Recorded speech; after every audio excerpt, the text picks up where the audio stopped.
Nobody can stop me, nobody can hold me, nobody control me. Welcome back to the MVP's Lounge. I'm your host, The King, joined by Frank White. Yeah. Today we'll be reviewing Monday Night Raw. Out the gate with the intro screen, we already get glitches from jump. Glitches happening to the screen, to everything. He who must not be named might be here today. Let's find out. As Michael Cole introduces us to the show, explosion, burn it down. Seth Rollins is back. Seth freaking Rollins return. I was actually genuinely surprised by this. Like, I'm literally looking at the start of the show, then all you hear is burn it down. I'm like, oh shit, okay. Seth with the pull up. Let's go. Early. Seth come out, crowd going bananas, going crazy. Happy to see him back. This is Seth's first appearance since Mania. So it was definitely a welcome sight. Pulling up. Typically Seth got on some weird, goofy shit, but with the fit. It had like a 70s leisure suit type of vibe to it, but I fucks with it a little bit. It was a cool segment overall. Seth came out, you know what I'm saying, was doing some talking, got in the ring, it seemed like he was about to address some things, and then out comes El Capion, Damian Priest. He pulled up. Somehow I just knew he was going to pull up. I figured somebody would. I just didn't know who. Because when Seth came out and he was like, he was talking about the world title, I was just like, if this dude say he gonna be in the Money in the Bank match after coming off of surgery from 2 months ago, that'd be wild. And he literally mentions it. I was like, what the hell? Right. So yeah, I wasn't exactly sure how it goes. Priest came out. I'm like, okay, cool. Let's go, champ. Stand on your own too. Like, let these niggas know you here for real. Brody came out and he got to talking his shit. It's just like, yeah, I really wanted to cash in on you, whoop your ass, but things happen, blah blah blah. Well, since you healthy now, and you think you supposed to be champ because for whatever reason, come get your shit back. Come get it back in blood. You know what I mean? So, Seth, he told him meet him at MITB. Seth said, I'm pulling up. So it looks like we end up getting one of the first big matches of Money in the Bank. World Heavyweight Championship match, Damian Priest versus Seth Rollins. Instantly, this is how you start a show. Mm-hmm. That's honestly the way to get people invested into the show. Exactly.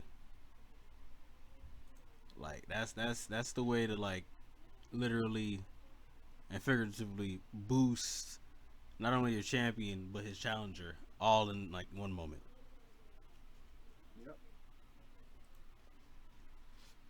Immediately after that, we get to a segment with Chad Gable where he talks to I'm gonna say Nick Aldis. He talks to Adam Pearce, and he's saying that he wants another shot at the IC belt.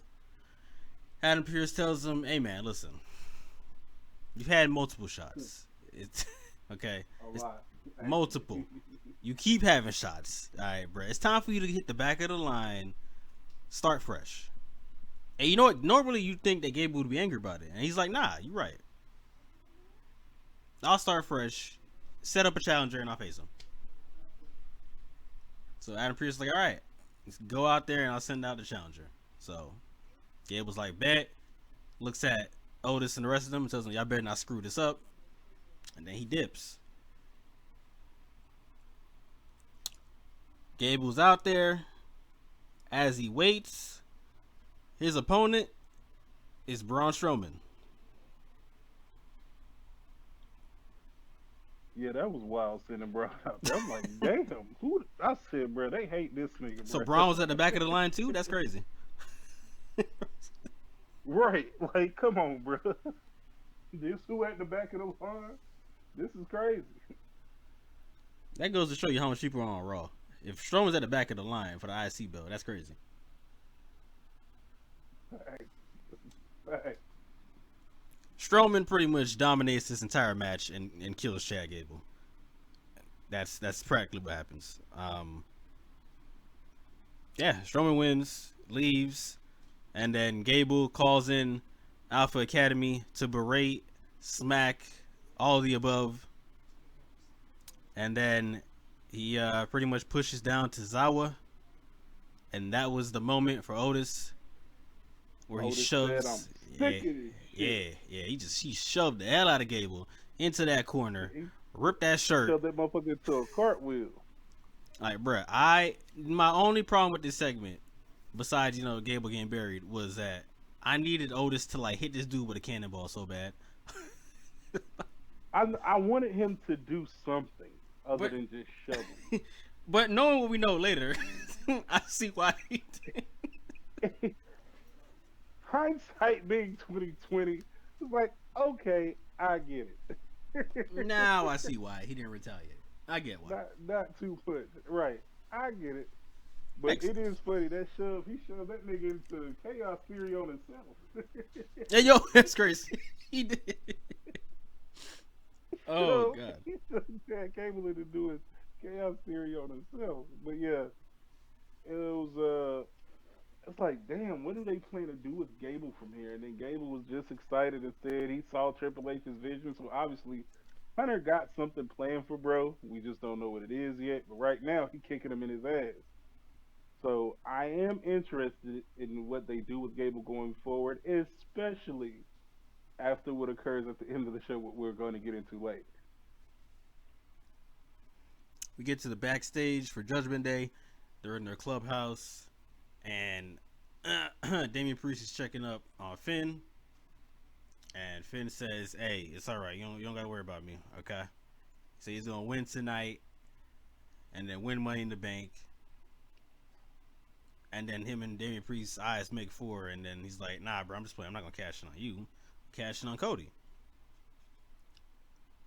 And then Dom's scrambling in his backpack looking for his vest because he can't find it. We already know who got it. Let's be real. We know who got it. We know who got that man's vest. But we don't know, not yet. Carlito's like, "Hey, man, you probably left at that Liv's hotel room." And then Priest is like, "Bro, don't you got a match to get ready for?" The way Priest should be pulling up on everybody, like... Hey, bro, the way Priest keep these figures in my... This is why he's my champion right now, bro. This is my champion right here. This is my guy. Priest trying to keep these hard-headed niggas in line. He trying to teach them to keep their eyes on the prize. And everybody else's mind is somewhere else other than where it should be. Precisely. We go to the first qualifying match for the women's Raw side for Money in the Bank. Io Sky, Kiana James, and Zelina Vega. Triple threat.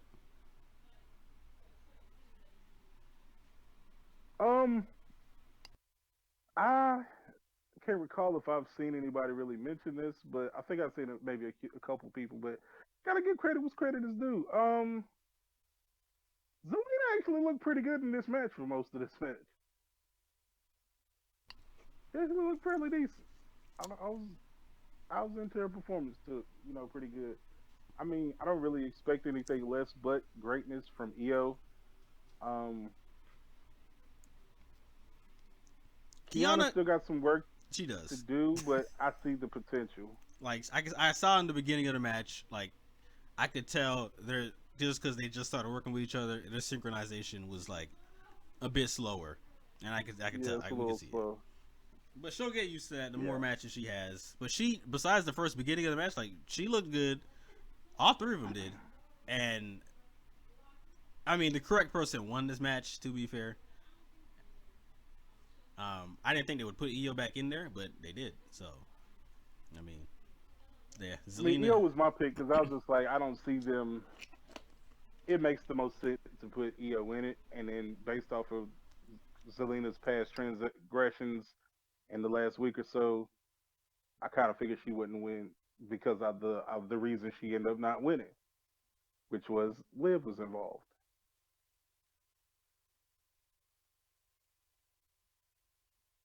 That darn Liv wearing Dom's vest. Mm, mm, mm. Liv comes to the ring in Dom's vest, looking like a whole snack. Distracts Zelina, and that's how Io Sky gets her W. Mm, mm, mm. Liv. Solid match, did what it needed to do. My guy LeBron Breaker. Okay, to give the recap of his murdering of Ricochet. And then they pan to Samuel Zayn coming out to the people. I thought it was just gonna be, just Sammy like speaking on the stuff with Gable and all that, but I was not expecting Braun Breaker to pull up. Not even the slightest. Yeah, I do. They got the rocket on Braun, and he's fucking nailing it every step of the way. So, to be honest, as much aura as this kid has already, it was damn near impossible for them to keep him from being out of some sort of championship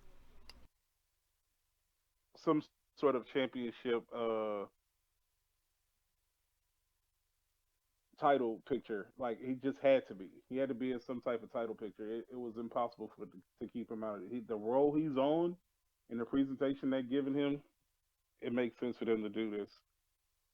So he's just constantly improving as with his character work, storytelling, in ring, selling.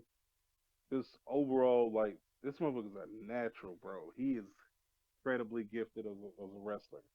He's the next big monster heel that they have going forward, and I'm all for it. Like they're definitely gonna Brock Lesnar this kid, and I can't be mad at it. Braun is Can't be eyeing mad that at IC it. belt, So, yeah. man. He eyeing it. But guess who else is eyeing it? Sheamus. Sheamus has been Big looking dog. to get it back for a minute now. OP. Couldn't get it off Goon, so you're like, you know what? Sorry, bro. I'm gonna just have to take that up off of Sammy.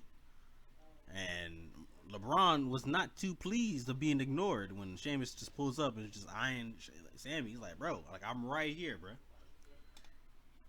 I'm right here. And just seeing, honestly, it was great that Sheamus was the one that came out because, like, Braun is now in the Sheamus role. Sheamus was in some odd years ago. Like, what, 15 years ago? Like 15? Yeah. Yeah, like 15 years ago. Yeah. Sheamus was in the same spot. Might even been a little longer than that.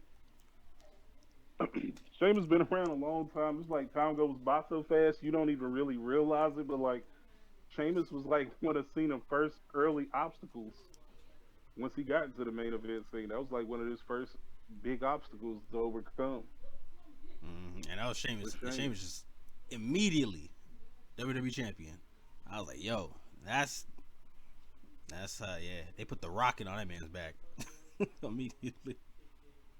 So I mean, if you've been watching wrestling long enough, you know why Sheamus was a big fucking deal. Yeah. Like he instantly came off like a badass. It's like he's supposed to be beating the shit out of everybody here.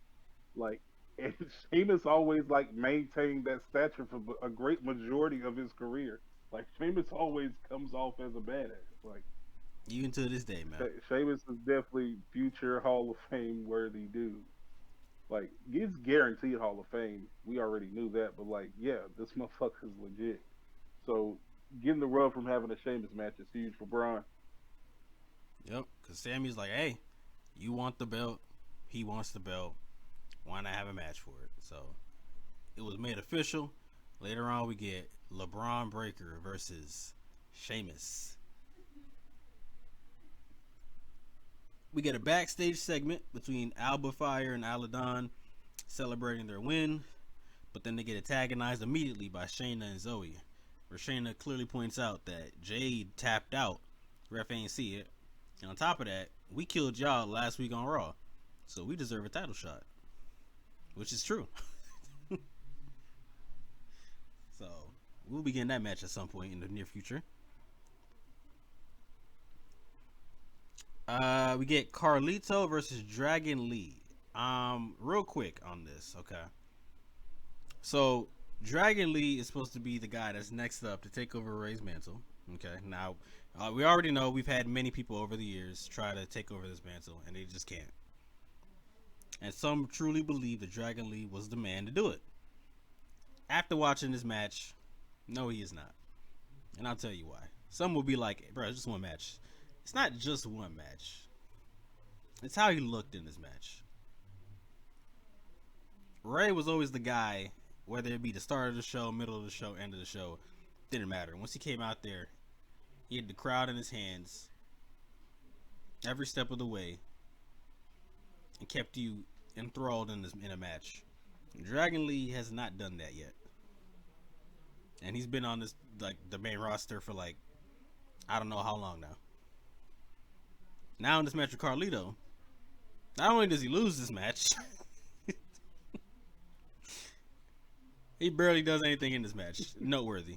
Like, it's just, it was probably the worst thing. I was tripping. I was like, what in this match? Like, the biggest spot was like hitting that Hurricanrana, like, to the outside. That's it. And I was just like, yeah, all right, bro, it's not looking good. And you know, this is what a lot of people didn't like. I wasn't a big fan of it either, but to a degree, I understand, because I know people don't think that's a thing still, but people still gotta pay their dues. And I mean, believe it or not, Dragon Lee still gotta pay his. You know what I mean? So it is what it is. It be like that sometimes. It sucks, but it is what it is. He'll get there. I also will say this. Everybody keeps talking about who's going to eventually replace Ray as King Luchador, but it's just like Ray, above and beyond, separated himself from every other person that's a luchador in wrestling that's come through WWE. For starters, Ray physically has just always been at the top. It's very hard for people to come in and outdo Ray physically and put on the matches he puts on. Ray is a fantastic. It ain't just being a luchador. It's being a masked luchador. Ray is overall just a great fucking professional wrestler, bro, and he always has been. He's been that for 30 plus fucking years, bro. Ray has been that guy. But Ray is also a very underrated talker. Ray is also he's very good at telling stories in ring psychology, just all the shit that you need to be a complete and total professional wrestler. Ray has all of that. And a lot of these guys don't have that. Ray has a lot of personality. Ray is able to get a reaction from the crowd because he's able to draw and pull on people's emotions. Everybody not capable of doing what Ray does. So that's why when they come in and try to find a replacement for Ray, but Ray end up being his own replacement, that's why. Because they just ain't living up to what Ray does. Now, they can get somebody who can get a reaction from the crowd. It might be as a heel, as a luchador. We'll talk about that at some other time, but it's a person out there that could get some Ray type reaction. They would just have to, make a couple phone calls. But Dragon Lee's time will come. He'll get to do something.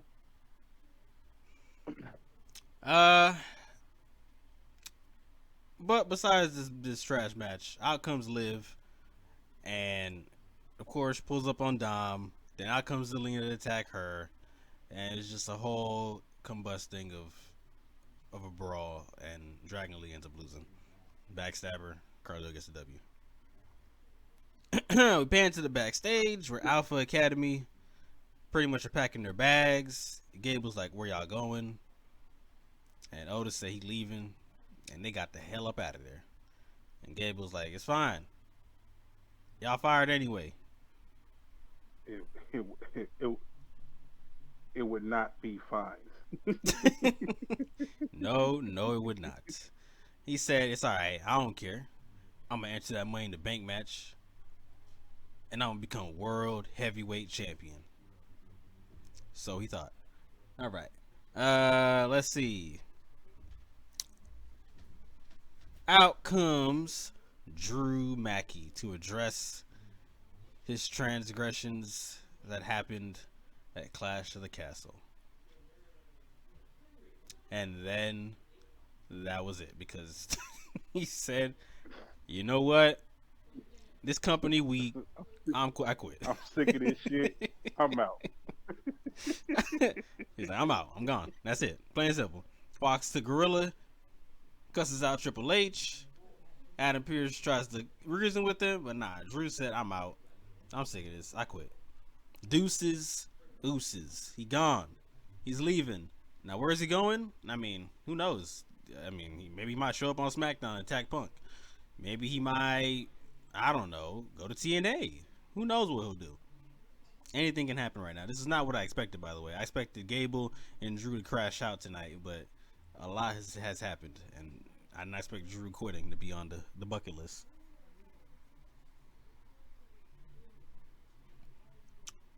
We get Caden Carter and Katana Chance, who are already in the ring, because F them apparently.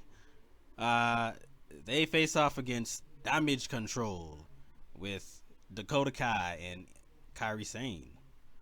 This is pretty much just a get back for Lyra. She shows up to assist Caden and Katana get their W here over Damage Control, and Io is not happy with them losing while she's winning. So at some point they will be killed by Io. We get to Braun Breaker versus Sheamus.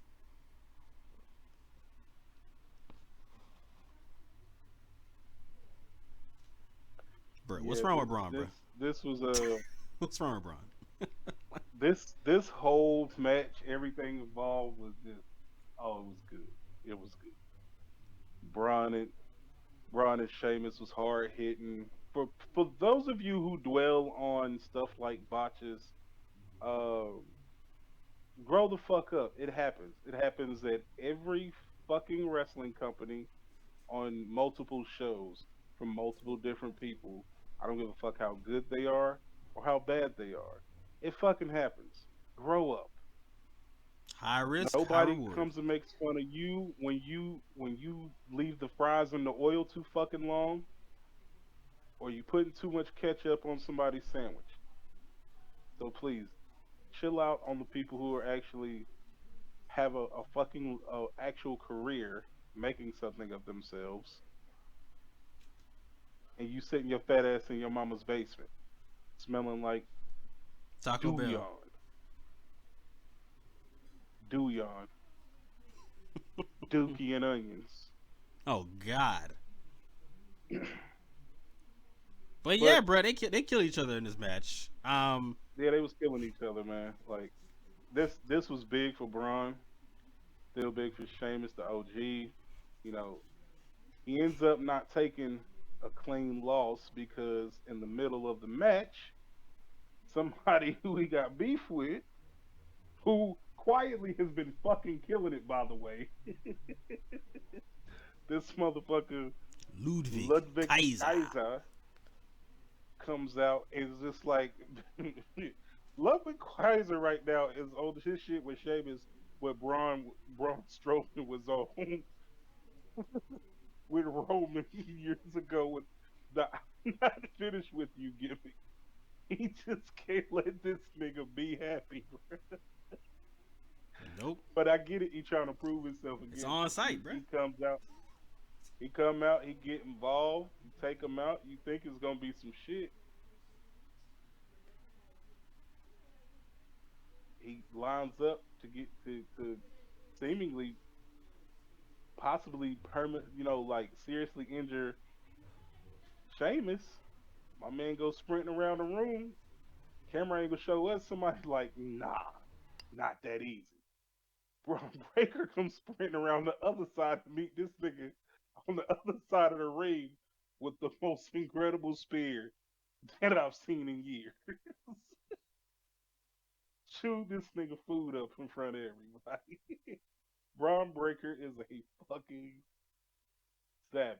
He is a superstar on top of being a superstar. Kid is amazing, bruh. Like, I want to put the title on him now. And I don't mean the IC title. I mean, I snatched that shit off Cody and put it on Braun at this point. Like, he is killing it. That spear was fucking everything. Braun Like, it was Breaker fire. is the epitome of the next big thing. Sure. It's happening. We get to the back. Dom is still looking for his vest. Finds Liv in a hallway. Asks for his vest back, and Liv's like, "Hey, you can get it back. You gotta just zip it off me." Origami.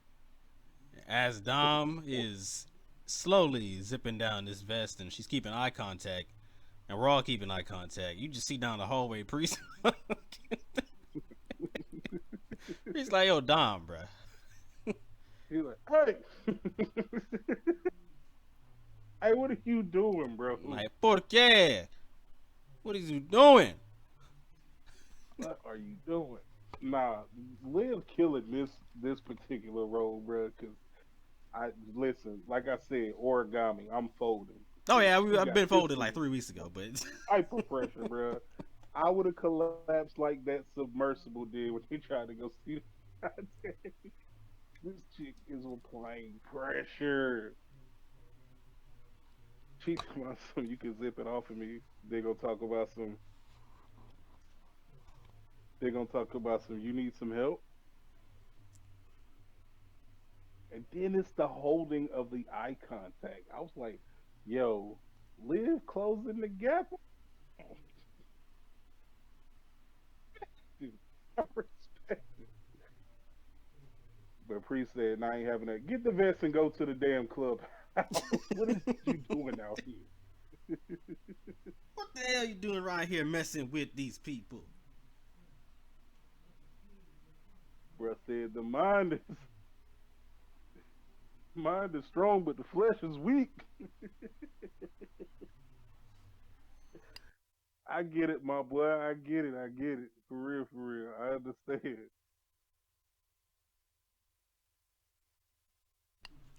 All right, we get to Karrion Kross challenging any one of the New Day members to a match. It says whichever one of you want to face me, you can face me next week. So we're gonna see where this storyline goes. I hope they got something really built for Karrion Kross here, because it would really suck for him just to be thrown back under a blanket, you know. So Yeah, you got to do something with this guy, and they got to do something now. So if you want to salvage the guy, make something of him. Just put him on. Listen, the right booking and a good story can fix a lot of shit.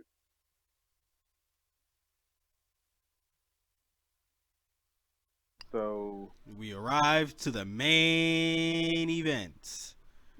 Men's Money in the Bank match qualifier. Jey Uso versus Rey Mysterio versus Finn Balor.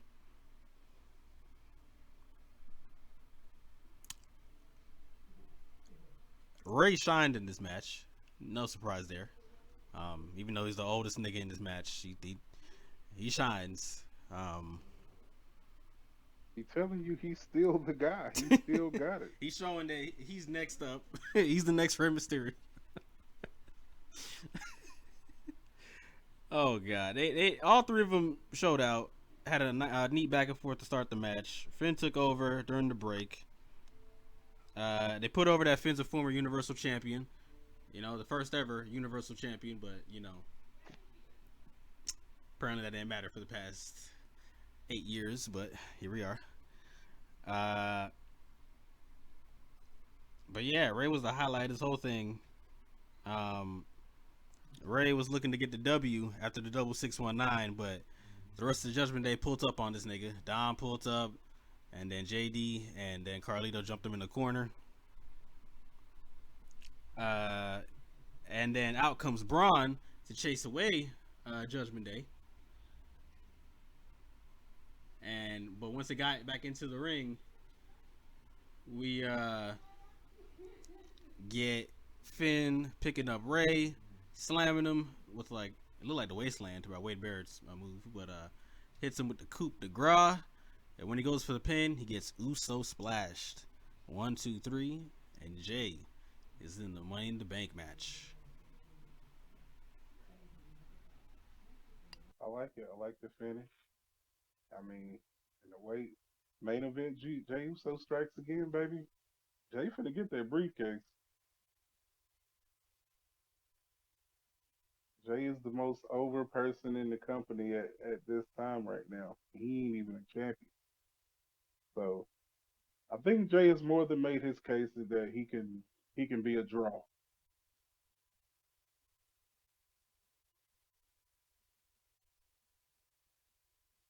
Jay celebrates his victory with the people, and once he does, the lights go out one by one.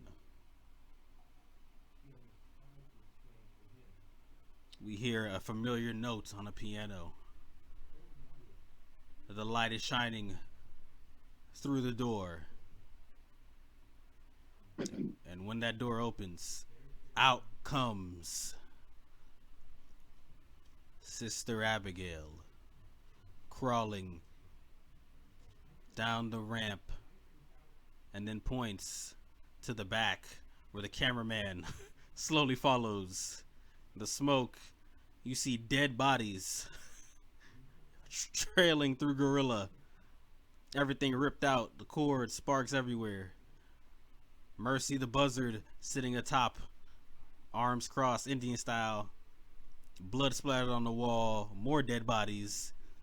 But the biggest dead body out there was Chad Gable with a bullet to the temple. They done got that man. So this whole presentation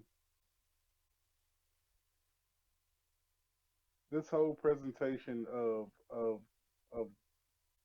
the Wyatt Six was fucking phenomenal. Straight up cinema.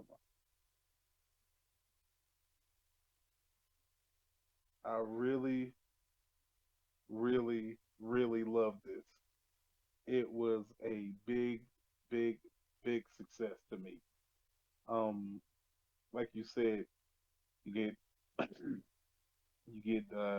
what I'm assuming is the Sister Abigail representative out there with the lamp, and the camera goes through the back, through Gorilla, and backstage to see a bunch of people destroyed, one of which being Chad Gable, a bunch of security people. Like, it was incredible, the whole presentation. They all come out collectively as a group. Uncle Howdy grabs the lantern and says, "We're here." Cut, fade to black. I thought it was excellent. It was freaking excellent. This overall episode of Raw was phenomenal. It was absolutely incredible. Monday Night Raw was fire. The Wyatt Six have arrived. Thank you for joining us today in the MVP's Lounge. We'll catch you next time for NXT. The MVPs are out. Peace.